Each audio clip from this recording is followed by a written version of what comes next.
오늘 레위기 8번째입니다. 레위기 7장 1절로 21절 말씀을 함께 읽었는데, 오늘 말씀의 제목은 부자는 왜 계속 부자일까라는 이런 제목을 붙였습니다. 이 시간 누차 말씀을 했던 것처럼 레위기 6장 8절로부터 7장까지가 5대 제사 시행, 부칙, 다르게는 세칙이라고도 말합니다. 그래서 지난 시간에 번제, 소제, 그리고 속제제 3가지를 살폈는데, 그리고 이제 본래 3번째 항목이었던 하목제사가 맨 나중으로 옮겨졌다고 그랬습니다. 그러니까 오늘 시간은 속건제와 하목제를 살피려 하는데, 오늘 또 질문 중심으로 오늘 말씀을 좀 살피려고 그럽니다.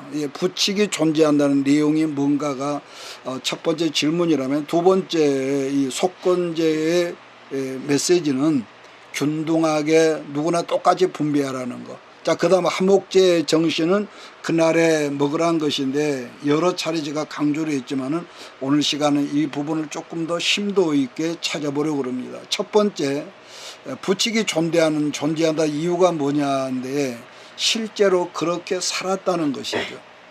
여러분, 지식, 이론이라는 건 언제나 중요하지만은 항상 우리 아는 것으로만 머문 사람들은 실제로 그렇게 사는 삶의 내용이 없습니다.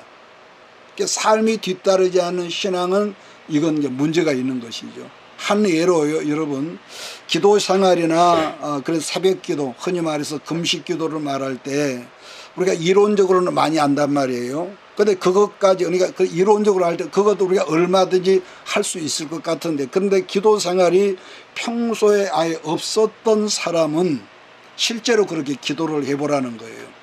이른 새벽에 날마다 실제로 최소 1시간, 2시간씩 지속적으로 기도를 했다면은 아마 이렇게 말할 겁니다.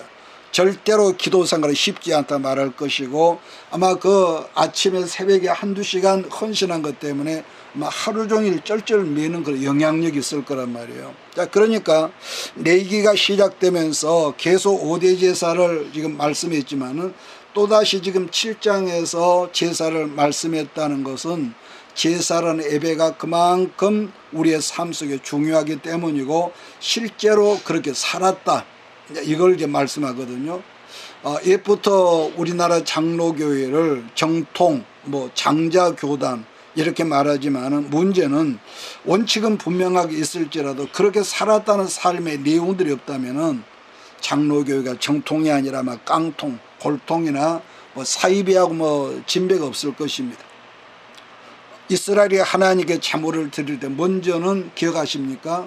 제물을 드린 사람이 제물의 머리에 안수하는 것, 그리고 그 제물을 드리는 사람이 안수하고 나서 제물의 목을 치는 겁니다. 그래서 제물되는 그 짐승에 드리는 사람이 안수를 하면은 이제부터는 그 제물이 뭐가 되죠? 내가 되는 거죠. 내 죄를 짊어졌으니까. 자, 그러면 제사를 드리는 사람은 무슨 생각을 하라는 거냐면은, 지금 내가 피를 흘리고 내가 죽어가고 있다는 생각을 하라는 거죠. 제물을 보면서. 그러면 그것이 진정 살아있는 제사고 살아있는 예배가 되어진다는 말씀인데, 신약 속에 들어있는 레위기 성경이 무슨 성경이라고 기억합니까? 여러분, 히브리서라고 그랬습니다. 히브리서 성경. 자, 그래야 한다는 말이, 레위기 성경을 우리가 모르면은 히브리서 성경을 읽을지라도 내용이 우리 안에 들어오지를 않는다고 제가 누차 말을 했거든요. 한 예로 히브리서 13장 11절 13절에 보면 이런 말씀이 있는데, 제사장이 제물의 피를 받아 제단에 뿌리는데 우리의 죄를 위한 피뿌림이라는 것이고, 제물에 남은 것은 밖으로 나가서 태우라는 것인데, 그것을 어떻게 해석을 해왔냐면은, 예수님 십자가에서 피 흘리시고 현장에 가셔서 불태워지셨다, 이렇게 이제 해석을 하죠. 자, 그러면은 우리가 그래서 히브리서를 한번 찾아볼까요? 13장 11절 13절입니다. 히브리서 13장 11절 13절. 히브리서 13장 찾아서 우리가 함께 같이 읽겠습니다. 시작. 이는 죄를 위한 짐승의 피는 대제사장이 가지고 성소에 들어가고 그 육체는 영문 밖에서 불사름이라. 그러므로 예수도 자기 피로써 백성을 거룩게 하려고 성문 밖에서 고난을 받으셨느니라. 그런즉 우리도 그의 치욕을 짊어지고 영문 밖으로 그에게 나가. 이렇게 말씀했는데, 그렇다면은 지금 히브리서 기자가 영문 밖이라고 했는데 그 영문 밖이 어디냐? 그것은 교회 바깥 세상인 여러분과 내가 살아가는 삶의 현장을 영문 밖이라고 그랬다는 것. 자, 그러므로 영문 밖이라는 것은 고난의 장소이며 영문 밖이라는 것은 우리들이 죽어야 할 이 장소란 것인데, 그러려면은 첫째로 뭐가 있습니까? 하나님 말씀대로 사는 것. 두 번째로 말씀을 붙잡고 기도하는 것. 아까 제가 이론을 말해, 아무리 이론을 달달 해도요, 기도하는 역사가 없으면 그것이 내 심령 속에 에너지로 전달되질 않습니다. 그래서 아는 것과 믿는 것이 하나 되는 것은요, 1번도 2번도 기도하는 것이 없으면 여러분 빈 깡통이 본의 아니게. 그래서 기도가 그렇게 중요하단 말이에요. 따라서 예수님이 시대나 지금이나 우리가 또 앞으로도 하나님의 사람들이 죽어야 하는 현장은요, 예배당이 아니라 교회 밖이란 말씀인데, 그 세상이라 영문 밖이란 말이고, 그것이 바로 내익이 성경적 해석이라고 말을 합니다. 가끔 우리들 주변에서 보면은 예수를 아주 보면은 너무너무 잘 믿어. 기도 생활도 잘하고 전도도 잘하고 봉사도 잘하고, 그러니까 사람이 복받을 행위는 다 하는데도, 그런데 실제로 보면은 축복하고 거리가 너무 먼 사람처럼 살고 있는 그런 분들이 있거든요. 자, 오늘 말씀의 제목이 부자는 왜 계속 제가 부자일까 그렇다고 그랬는데, 왜 그럴까? 여러분 이걸 좀 꼭 기억을 하십시오. 우리가 예수를 아무리 잘못 읽을지라도 그런 분들은요, 사람과의 관계를 잘 못하고 있다는 이 중요한 이 부분이 있습니다. 우선 자기보다 조금 못한 사람에게 교만하게 행동한다든지, 갑질을 한다든지, 다른 사람 무시하는 사람 어딜 가든지 꼭 있거든요, 지금도. 그럼 왜 그러느냐? 이렇게 볼 수밖에 없죠. 성경을, 영적인 지식인 성경을 모르는 무식한 사람이랄지, 또 성경을 안다 할지라도 아직 은혜가 뭔지를 모르는 영적으로 미성숙하고 초보, 유치한 사람일 수 있습니다. 그래서 우리가 중요한 것은요, 우리가 다 실수하고 넘어지지만은 하나님께 잘하는 사람이라면은 여러분 사람에게도 잘해야 합니다. 믿습니까? 여러분 왜냐? 그래야만이 막히질 않아요. 하나님을 아무리 우리가 그렇게 차례라고 뭐 별짓을 하더라도요, 사람 앞에 함부로 하면은요 절대로요 막힙니다. 그러니까 하나님을 잘하는 사람은 사람에게도 함부로 하면 막힌다는 것. 예수님의 가르침을 보면은요, 여러분 마태복음 18장 18절을 제가 한번 읽겠습니다. 진실로 너희에게 이르노니 무엇이니 너희가 기억하십니까? 땅에서 매이면 하늘에서도 매일 것이요, 무엇이니 땅에서 풀면 그 다음에 기억합니까? 하늘에서도 풀려진다는 것. 심지어 마태복음 5장 23절 4절 기억하십니까? 그러므로 애물을 제단에 드리려다가 거기서 네 형제에게 원망 들을 만한 일이 생각나거든 애물을 제단 앞에 두고 드리지 말고 먼저 가서 형제와 풀고 그 후에 와서 애물을 드려라, 이런 말씀을 예수님이 하신 거죠. 여러분, 그런데 이걸 보면은 결국은 누구를 위해서 종으로 울리냐 한다면 누구겠습니까? 결국은요, 나를 위해서 종으로 울리는 겁니다. 이 말씀이 여러분에게 깨달아지기를 부탁을 드립니다. 그러므로 우리가 늘 하는 말이지만은 사람이 잘한다 못한다 하지만은 삶이 따르지 않은 신앙생활이라는 것은요, 좀 나쁘게 어필한다면은 사이비거나 예수님과 상관이 없는 종교 생활을 하고 있다고 우리가 말을 해야 할 거예요. 자, 그 다음으로 속건제에서 중요한 것이 뭐냐 한다면, 속건제란 지난번에 말씀드렸지요. 돈으로 상대에게 내가 손해를 끼친 것을 배상하는 제도라고 하면 이해가 쉬울 것입니다. 만약에 율법에 말한 대로 이에는 이, 눈에는 눈. 그래서 그게 아니라 내가 이웃에게 손해를 보게 한 것의 100%에서 20%를 배상을 해주고 갚아주는 제도를 속건제라, 이렇게 말하면 이해가 좀 쉽겠지요. 뿐만 아니라 그걸로 끝나는 것이 아니라 하나님의 제사장에게도 가서 120%를 더해서 속건제를 드리라. 그럼 왜 그랬을까? 우리는 말로만 잘못했습니다, 하나님 회개합니다, 이런, 그게 아니라는 거예요. 물질로 반드시 그 피해, 나 때문에 피해를 본 사람에게 배상을 해주고 하나님께도 그렇게 속건제로 드리라는 거예요. 왜 그랬을까?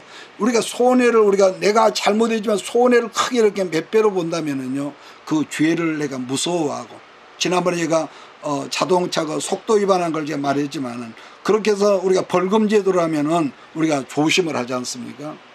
뿐만 아니라 하나님의 제사장에게도 120%를 더해서 속건제를 드리라고 그랬는데, 그러면 어떻게 되느냐? 제사장은 드려진 재물의 일부분만을 하나님께 드리고 나머지는 제사장들이 나누어서 먹는, 갖는 그러한 이 제도라는 것이죠. 그런데 여기서 중요한 것이라면은 하나님께 제사를 드리고 난 나머지가 제사자들의 생활이 되는 이 몫이란 말이에요. 번제 제사는 여러분 아는데 재물의 100%를 몽땅 하나님께 번제 태워드리는 거니까 번제로는 제사장들의 생활이 유지가 안 되는 것이라서 제사장들에서 가장 중요한 것은 속건제와 소제, 화목제. 자, 근데 원칙이 있습니다.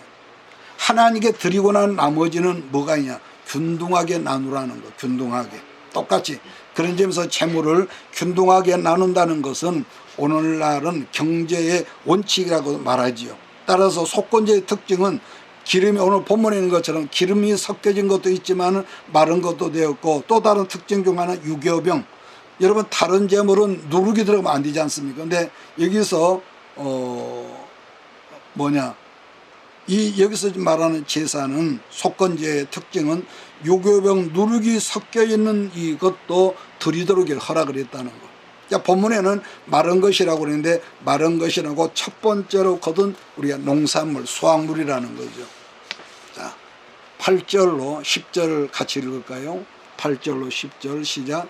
사람을 위하여 번제를 드린 제사장 곧 그 제사장은 그 드린 번제물의 가죽을 자기가 가질 것이며, 화덕에 구운 제물 냄비에나 철판에서 만든 소제물은 모두 그들은 제사장에게로 돌아갈 것이니, 소제물은 기름 섞은 것이나 마른 것이나 모두 아론의 모든 자손이 균등하게 분배할 것이니라.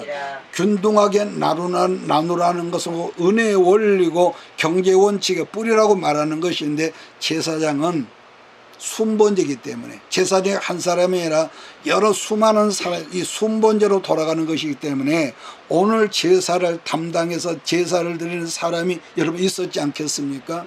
그러면은 오늘 내가 드렸다고 나한테 들어온 모든 재물을 제사장에 내가 다 먹는 것이 아니라 모든 제사장들과 균등하게 재물을 골고루 나누어서 먹으라고 했다는 것. 신약 마태복음 성경을 보면요, 그 설명이 있는데, 하나님께서 여러분과 나에게는 다른 사람들보다 더 많이 주신 것이 있다고 그랬단 말이에요. 자, 그렇다면은 저 사람들보다 내게 재물을 더 많이 주신 이유가 있을 거야. 나는 재주가 좋으니까, 난 머리가 좋으니까. 그게 아니라는 거.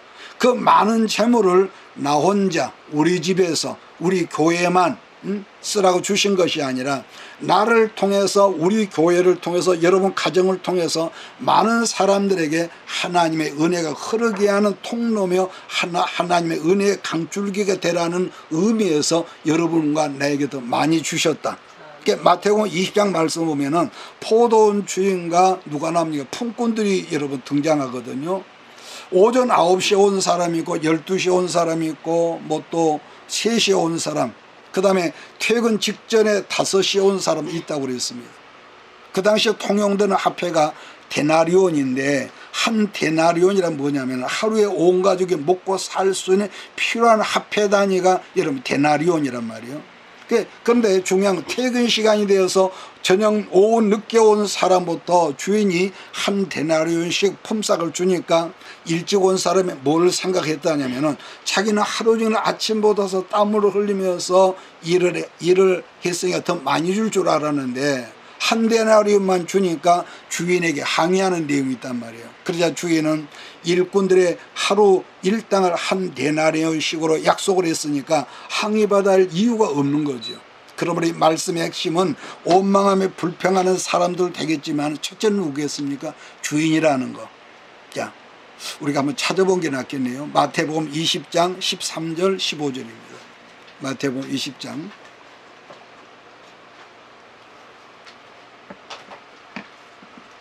마태복음 20장 13절로 15절을 우리 한번 같이 읽겠습니다. 시작. 주인이 그 중에 한 사람에게 대답하여 이르되 친구여 내가 네게 잘못한 것이 없노라. 네가 나와 한 데나리 약속을 하지 아니하였느냐. 네 것이나 가지고 가라. 나중은 이 사람에게 너와 같이 주는 것이 내 뜻이니라. 내 것을 가지고 내 뜻대로 할 것이 아니냐. 내가 선함으로 네가 악하게 보느냐라고 대답을 했다고 그랬습니다. 그런데 이와 같은 원리가 구약성경 사무엘상 30장에도 있는 말씀이거든요. 다윗이 하나님의 왕으로서 기름 부음을 받았지만은 다윗이 광야에서 훈련을 받을 때 사울왕을 피해서 이방 땅으로 도망을 가지요. 도망을 가는데 아말렉 족속이 한 번은 쳐들어 가지고 다윗이 없는 틈에 모든 식솔들과 가족들을 전부 다 포로로 끌고 간 사건이 있거든요. 그래서 다윗이 아말렉을 추격해 가지고 이기고 돌아올 때에 처음 아말렉을 추격하려 했을 때 피곤해서 함께 가지 못한 군사가 여러분 3분의 1이었었습니다. 함께 가지 못하고 남아있는 사람이 있었는데 그래서 적군의 아말렉에서 뺏어온 전리품 때문에 다툼이 있을 때 부하들은 함께 가지 못한 저 사람들에게는 일절 주지 말자고 그랬을 때 다윗은 뭐라고 합니까? 전쟁에 참여한 사람이나 남아있는 사람들이란 뭐래 똑같이 균등하게 나누라고 하는 말씀이 있거든요. 그러면서 한다는 말씀이 이것이 이스라엘의 율례가 되었다. 이런 여러분 말씀을 기억할 줄 압니다. 그런 것이 본문에 나오는 속건지 정신에서 나온 것이란 것이고 다른 사람들보다 더 많이 가진 사람들에게 있는 능력이라고 성경은 그렇게 설명한다는 것이죠. 여러분 자본주의 사회라고 하는 것은요 어느 나라든지 뭐가 부익부 또 이 빈익빈이라는 말이 있지만 언제나 재물을 남보다 더 많이 가진 사람과 가지지 못한 사람의 차이점이 여러분 그래서 생길 수밖에 없는 것이 자본주의의 공통적인 사회죠. 그런 점에서 한 예를 들어서 강대한 나라 미국 자본주의가 망하지 않는 이유 중 하나를 말한다면요. 미국은 여러분 시작부터 기독교 문화에서 기부문화 아시죠? 기부문화가 있었기 때문이라는 거. 그러니까 미국 사회는 돈을 내가 많이 벌었으면은 남에게 기부한다는 것이 뭐 생색내는 거예요. 너무 자연스러운 그 문화고 그래서 부자는 부자지만은 이렇게 모든 사람들이 흘려내보낼 줄 알기 때문에 결국은 뭐가 되죠? 썩어지지 않는다는 거예요. 그래서 자본주의는 그래서 어떤 누구라도 다 재벌될 수 있는 제도지만 문제는 늘 하는 말이죠. 흘러내보내지 않으면은 반드시 썩어질 수밖에 없는 것이 자본주의 사회의 이 맹점이기도 하다는 거죠. 그래서 앞으로 그런 점에서 여러분과 내가 엄청난 재물을 하나님의 축복을 받아서 가지고 있다면은 어떤 모로든지요 반드시 국가 권력이 개입하는 그런 때가 분명히 올 겁니다. 시대적으로 봐도요. 대표적으로 지금은 중국은 공산주의 철저한 공산주의에서 자본주의를 한다고 등소평 이후부터 그렇게 하고 있지만은 여전히 정치는 뭐죠? 철저한 공산주의죠. 지금 뭐 베트남도 마찬가지고 캄보디아 또 어디죠?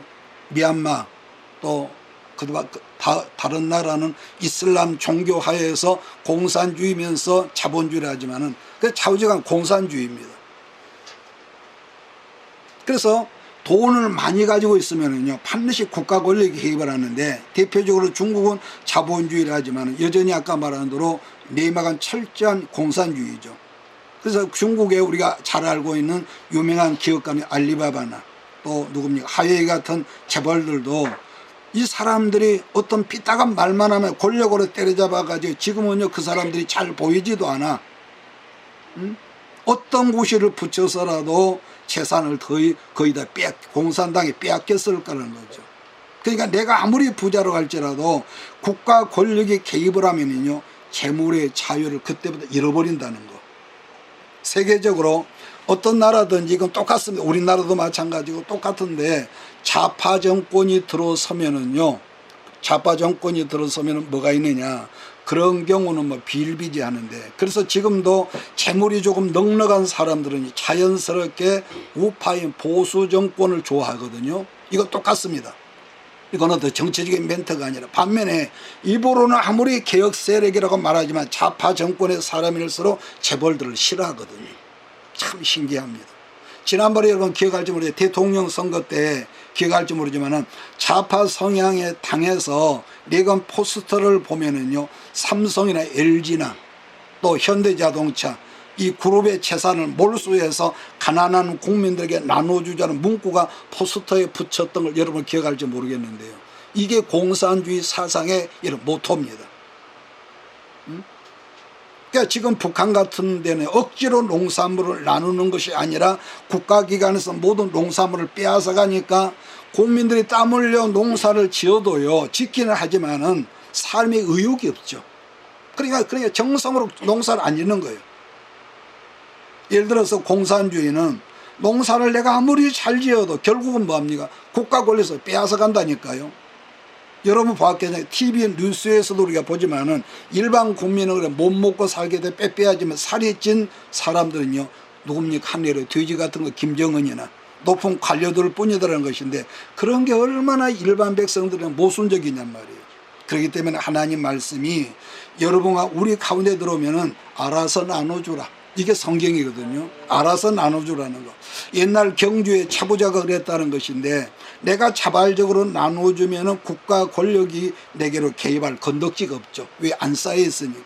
우리나라도 지금 여러 가지 복지가 있죠. 노인복지 무슨 여러 가지 복지가 있지만, 실상 그러한 복지는요, 하나님의 교회가 해야 할 일들을 지금 국가 권력이 하는 거죠. 그런데 지금은 국가가 다 알아서 하니까 어떤 교회는 교회 재정에 남아돌더라도 교회가 그 재물로 할 일이 없으니까 문제는 교회에서 재물을 가지고 다투는 그런 역사가 비일비재하는 거예요.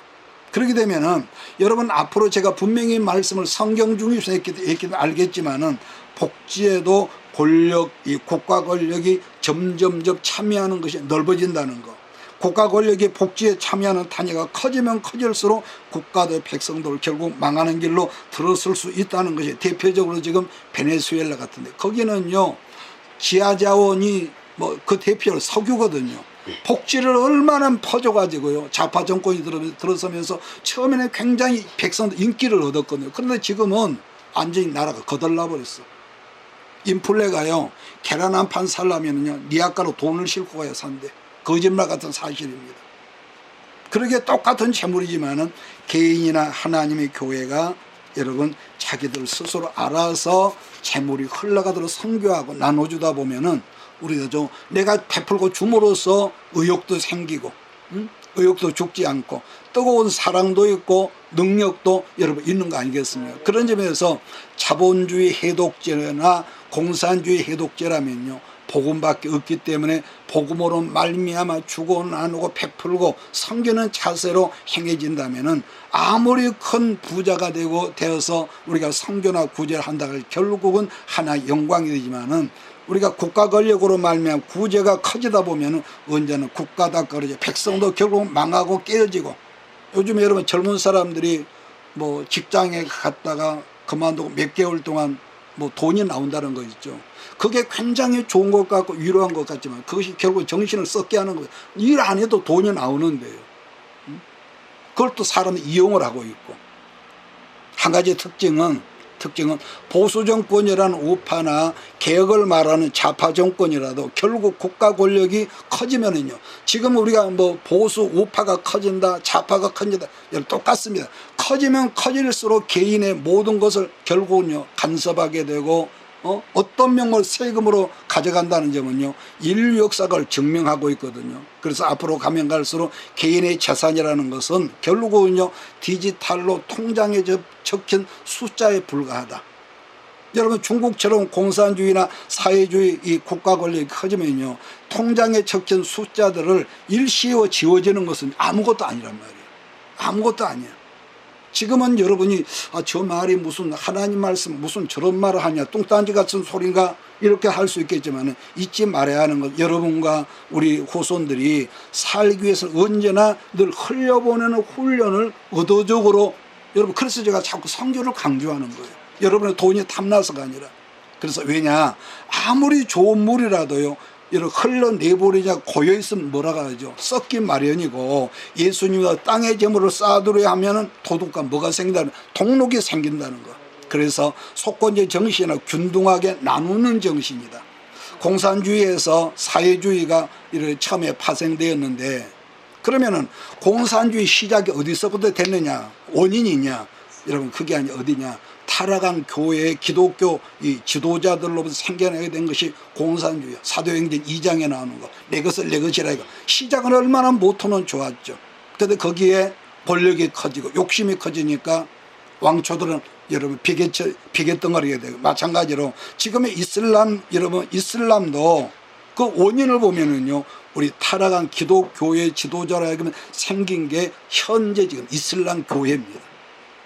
그러니까 거기는 제일 미워하는 사람이 기독교이지 않습니까? 그만큼 과거에 유럽의 재벌들이 수탈을 했단 말이에요. 그래서 예수님은 뭐라고 합니까? 소금은 좋은 것이지만은 기억합니까? 소금이 짠맛을 지르면은 쓸모가 없대. 걸음으로도 쓸 수가 없어서 결국 길에 버리니까 사람들이 집 밖에 있다는 저주의 말씀을 한 거예요. 이 말씀이 이해가 되기를 주의를 부탁을 합니다.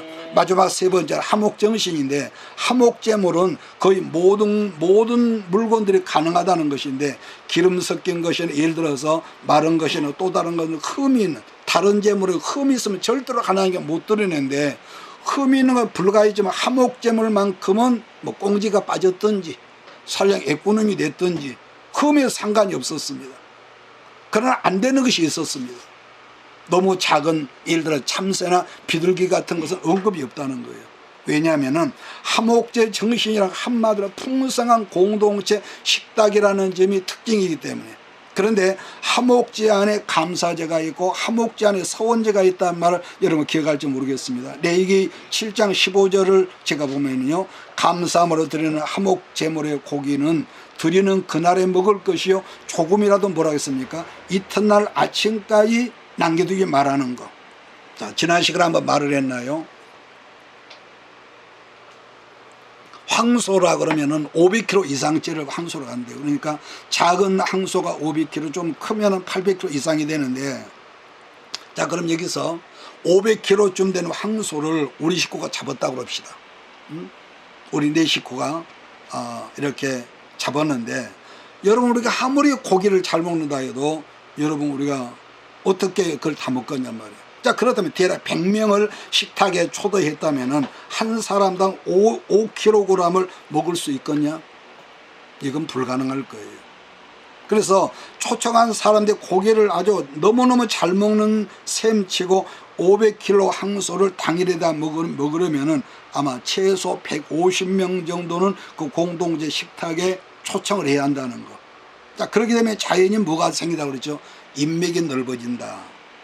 근데 지금 여러분이 이렇게 화목제 대잔치를 한다고 황소 한 마리를 잡았다면은 우리는 손님을 초청하면 첫째는 어떤 사람 합니까? 초청합니다. 평소에 나하고 잘 아는 사람.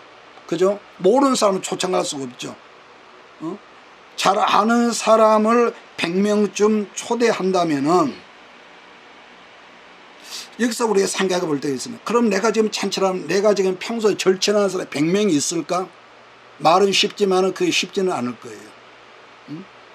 절대로 100명 없어요. 그 절친한 사람이 없습니다. 그래서 이번에는 내 친척들까지 초청을 했죠. 그러지만 그것도 그 고기를 당일에 먹기는 불가능하기 때문에 이제는 예수님 말씀대로 길가에 지나가는 사람들까지 전부 다 초대를 해서 그 황소를 그날에 먹는 것이기 때문에 아까 그랬죠. 화목제 정신이 인맥이 넓어진다. 관계가 좋아진다. 화목제 정신으로 살면은 자연히 화해가 이루어질 뿐만 아니라 아까 그래 인맥이 넓어요. 사람이 사귐이, 예수님도 불화한 제물로 친구를 사귀란 말씀이 있었죠. 그래서 오늘 예수님이 화목제 정신으로 누가복음에서 말씀하시기를 기억합니까? 주라, 네가 주어라. 그리하면 흔들어 넘쳐도록 도로 안겨주는 역사가 있다는 거예요. 이게 화목제 정신이 거거든요. 그런 점에서 가난하고 평소에 쪼들림 속에 살아가는 사람은요, 왜 항상 그 가난함에서 벗어나지를 못하냐. 오늘 말씀의 제목이 왜 부자는 항상 부자냐 그랬는데, 그러냐면은 가난하기 때문에 일부 사람을 초청할 수는 건덕지가 없지 않습니까? 왜냐하면은 지금 당장 우리 식구 먹고 살 것도 없으니 어려우니까. 그러다 보니까 내일은 혹시 굶을지도 몰라. 그래서 챙겨두는 습성이 생기다 보니, 그러다 그런 문화 속에 살다 보니까 뭐죠? 가난함이 대를 이어간다는 것. 그러므로요, 어렸을 때부터 주고 나누고 베푸는 것을 부모로부터 배우지 못했거나 그러한 것을 배우지 못한 사람은요, 어른이 되어서, 아니 부자가 되어서 그런 사람들은 오직 누구밖에 모를까요? 오직 자기밖에 몰라. 오직 어쩔 수 없어. 문화가 그러니까. 배우지를 못했으니까. 그 사람이 좋냐 나쁘냐 말한 거 아닙니다. 왜냐하면은 어려서부터 그러한 교육을 나누고 흘러내보는 교육을 받은 적이 없다 보니까 부자 마인드가 전혀 없는 거예요. 제발 이해하십니까? 부자 마인드가 없는 거예요. 물론 우리도, 자, 우리 교회도 우리가 교회 짓고 나서 어려울 때 다른 여러 교회들로부터 우리가 지원을 받았습니다. 이게 중요한 것은 또 이것이 있습니다. 도움을 받는 입장에 있다, 이것이 이 습관이 되다, 얻어먹는 게 이게 버릇 습관이 되다 보면은요, 나중에는 좀 더 주지 않은가? 더 주지 않은가?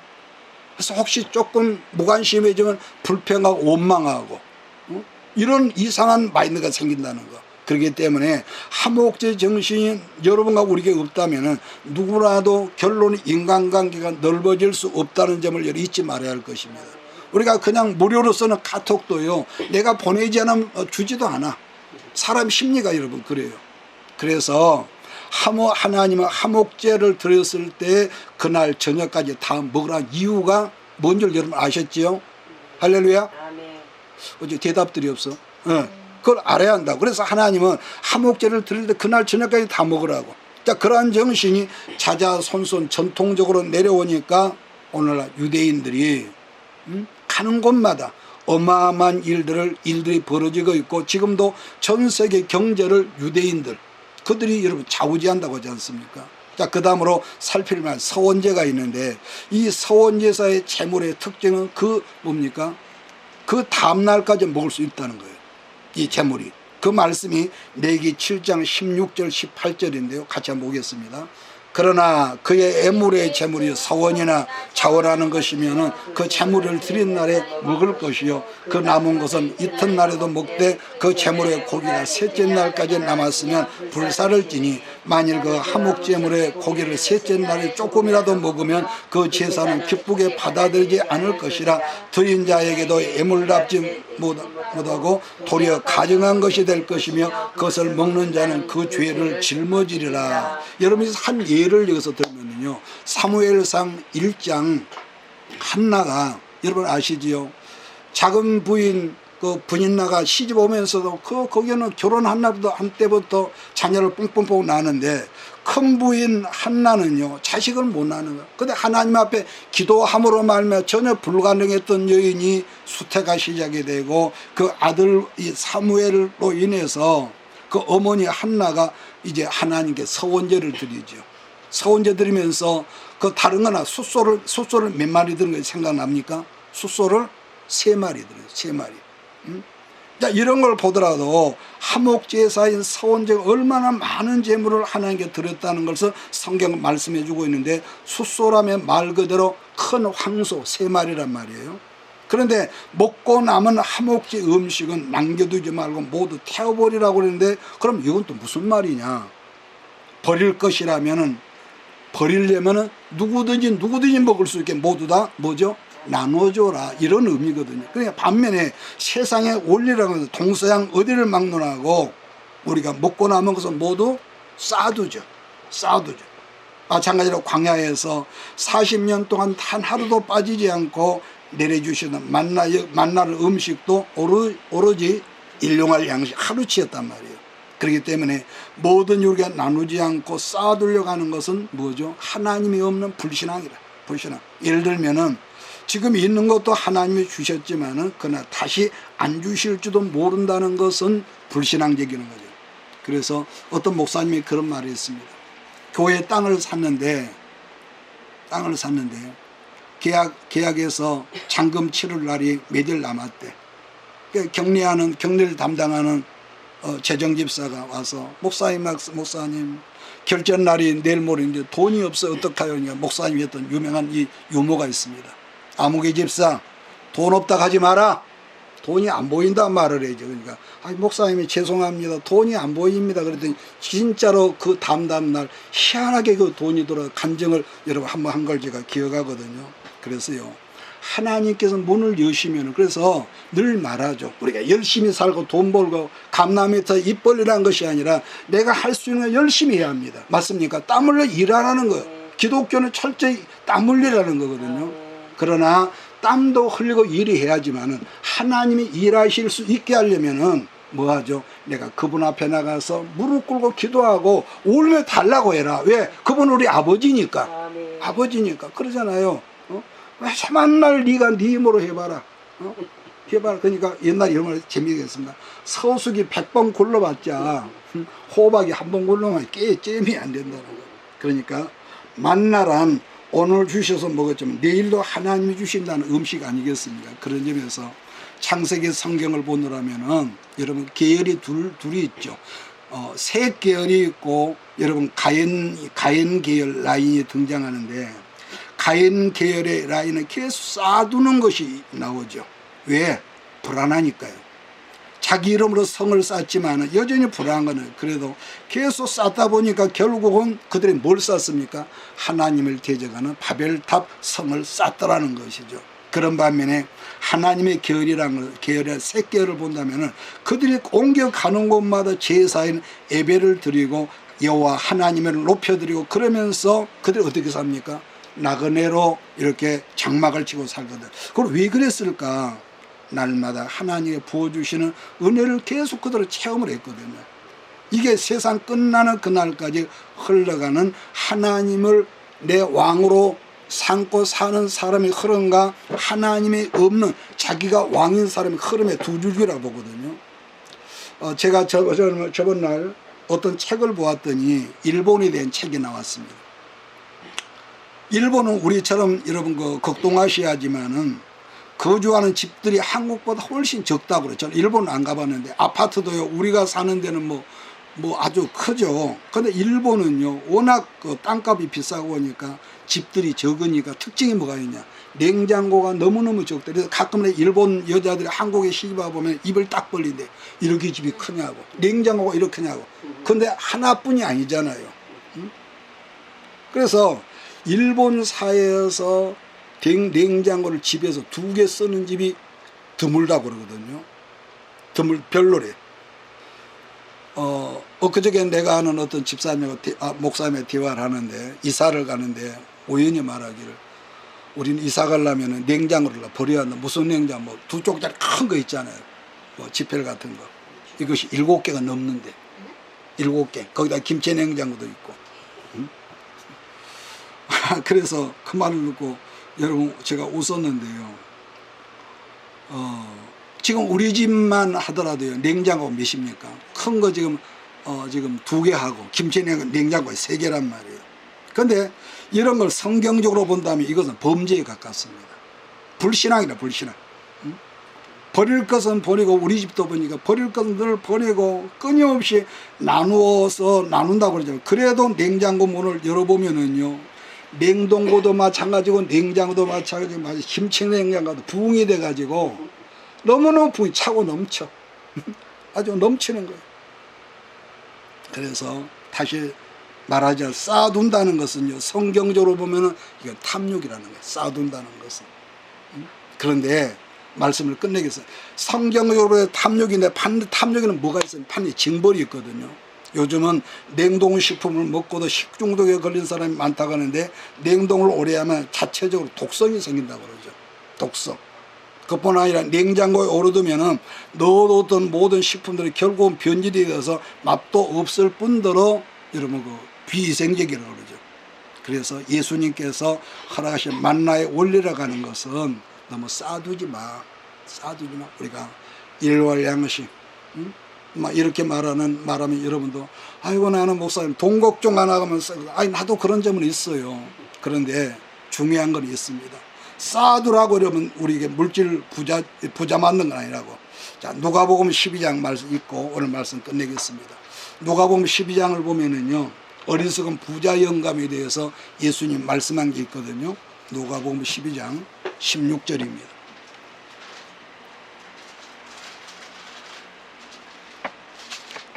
누가복음 12장 16절 21절까지 시작.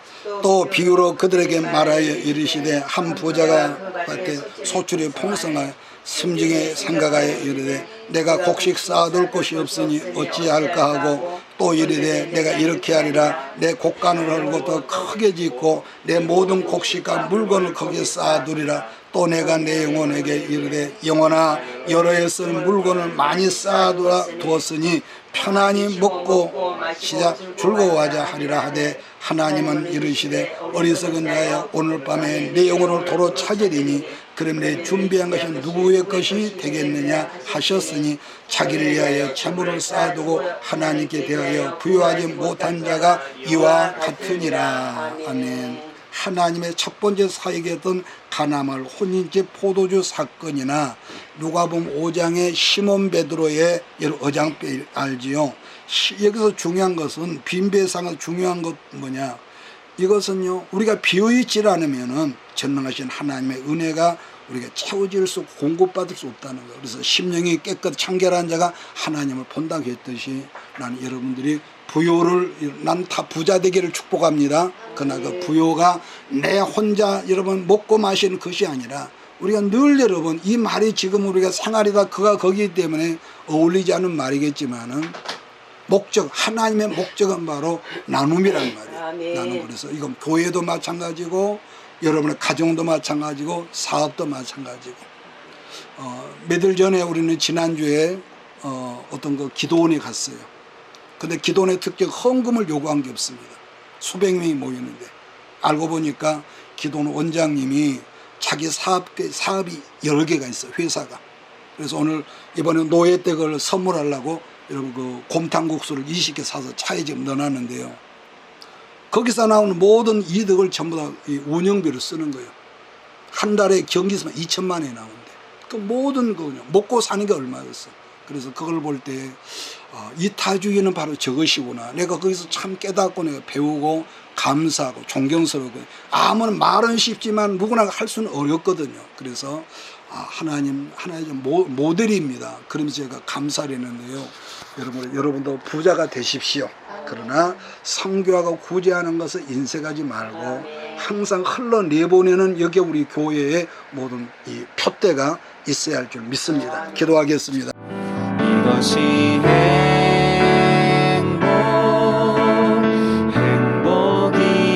행복이라오. 세상은 알 수 없는 하나님 선물. 이것이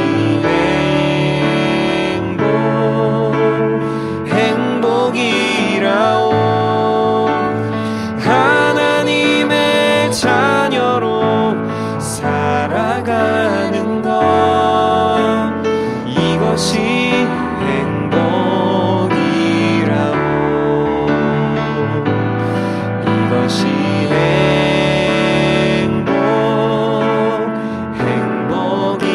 행복이라오. 세상은 알 수 없는 하나님 선물. 이것이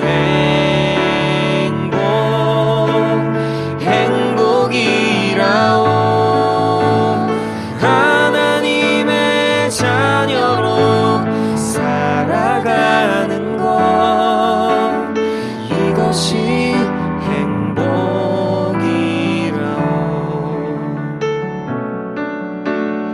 이것이